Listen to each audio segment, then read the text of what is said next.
دنیا میں آباد لوگ یعنی موجودہ قوم یہ سمجھتی ہے کہ صرف اور صرف ہم نے ہی ترقی کی ہے، اور ہم سے پہلے ہر وقت کے لوگ پتھر کے زمانے میں رہے، لیکن کیا حقیقت یہی ہے؟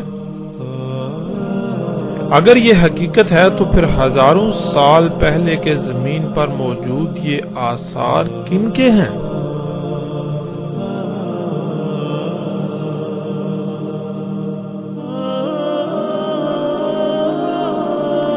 ایسے آثار کہ اگر بات کی جائے صرف مصر میں موجود 4000 سال پہلے کی تعمیر شدہ مثلث نما عمارتوں کی، تو آج دنیا کے بڑے بڑے نامور سائنسدان، تحقیقاتی ادارے، یونیورسٹیاں وغیرہ یہ بتانے سے قاصر ہیں کہ ان کی تعمیر کیسے ہوئی، کیونکہ آج موجودہ ٹیکنالوجی سے بھی ایسی عمارتوں کی تعمیر ناممکن ہے۔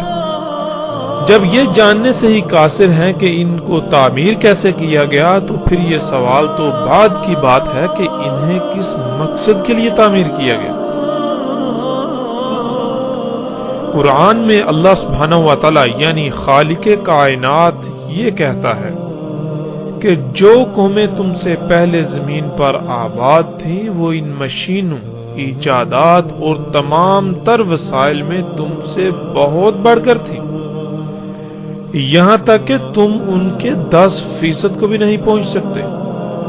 ان قوموں نے ترقی کے نام پر دنیا میں اتنا فساد کر دیا کہ اپنے ہاتھوں سے کیے ہوئے اعمال کے رد عمل کا ایسے شکار ہوئے کہ ان کا نام و نشان تک مٹ گیا، سوائے ان کے وہ آثار جو تمہارے لیے عبرت حاصل کرنے کے لیے بچا لیے گئے۔ اب یہاں سوال یہ پیدا ہوتا ہے کہ کیا موجودہ قوم دنیا میں آباد لوگوں نے گزشتہ اقوام کے ان آثار سے عبرت حاصل کی، یا پھر یہ بھی گزشتہ ہلاک شدہ اقوام کی سنت کو اپنائے ہوئے ہیں؟ کیا ہم نے کبھی غور کیا کیا آج سب کچھ وہی نہیں ہو رہا؟ ترقی کے نام پر بحر و بر میں فساد،